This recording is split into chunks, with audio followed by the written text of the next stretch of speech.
Room 101, Episode 3, Soylent Green and the Eco-Dystopia That Never Was. You gotta tell him Soylent Green is A mint chocolate beverage. In 1966, Harry Harrison wrote a dystopian novel about an overpopulated, ravaged world with dwindling resources in the year 1999.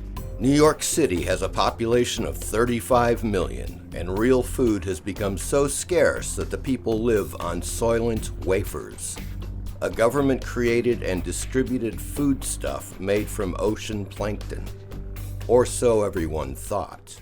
Born in 1925, Harrison cut his teeth writing and drawing pre-code horror comics in the early 1950s. And soon began writing science fiction stories and novels, including the Stainless Steel Rat series, Death World, West of Eden, and Make Room, Make Room, the basis for the 1973 film Soylent Green, directed by Richard Fleischer and starring Charlton Heston and Edward G. Robinson.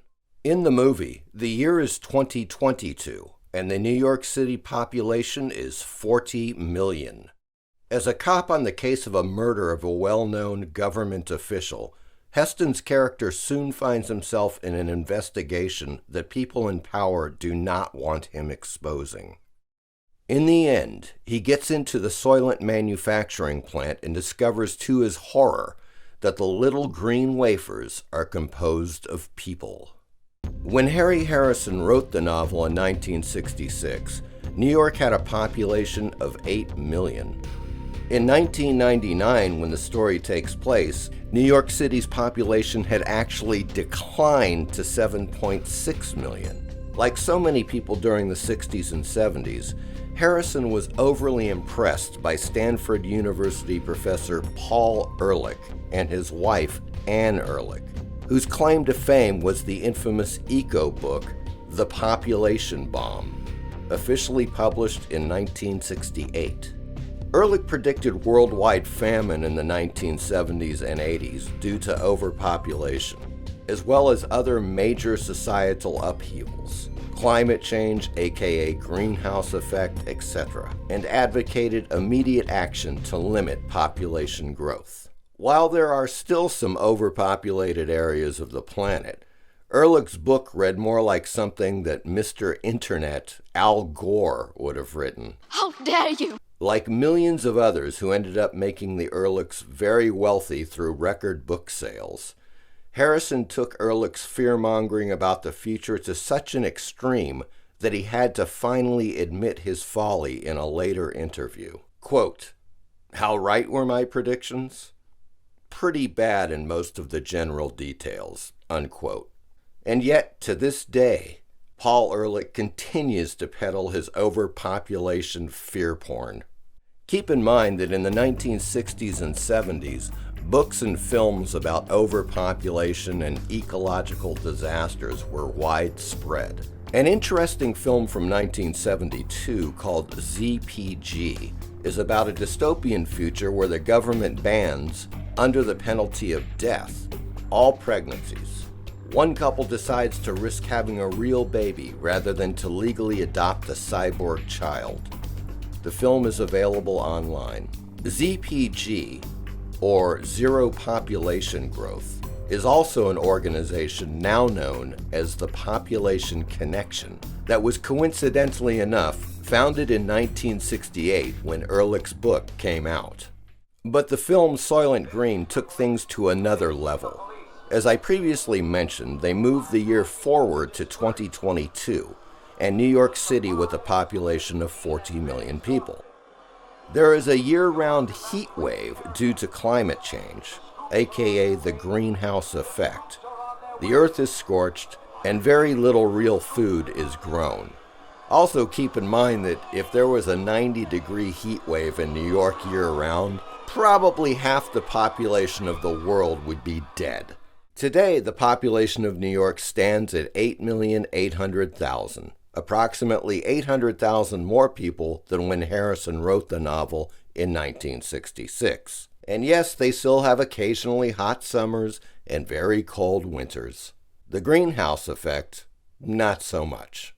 Additionally, because of the insane draconian lockdowns and mandates imposed by those unlovable incompetents, Governor Andrew Cuomo and his fellow traveling sidekick Mayor Bill de Blasio, 2019 through 2021 have seen a drastic decrease in the New York City population, a mass exodus beating both California and Illinois in the race for the worst states in the Union. By now, the population figure is no doubt closer to the original 8 million recorded in 1966.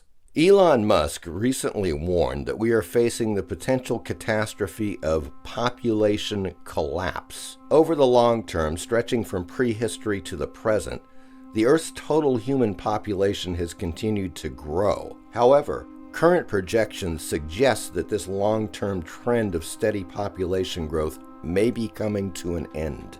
Population collapse means services and infrastructure designed for large populations have to be downsized or, more realistically, left to rot.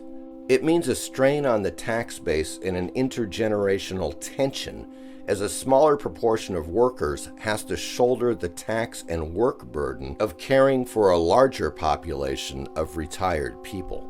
The Tesla billionaire stated, quote, "We should be much more concerned about population collapse. If there aren't enough people for Earth, then there definitely won't be enough for Mars," unquote. In the last few years, experts have warned that birth rates around the world are dropping, with a BBC report calling it a jaw-dropping decline. On the other hand, it is now predicted that by the year 2100, the world's population will reach approximately 10.9 billion. Considering that we now have approximately 7.7 billion people on the planet, how will an additional 3 billion look by the year 2100? It might not sound very desirable, but with continued innovation in energy, efficiency, reduction in waste and pollution, perhaps that number isn't so scary at all. Or as one great futurist once said,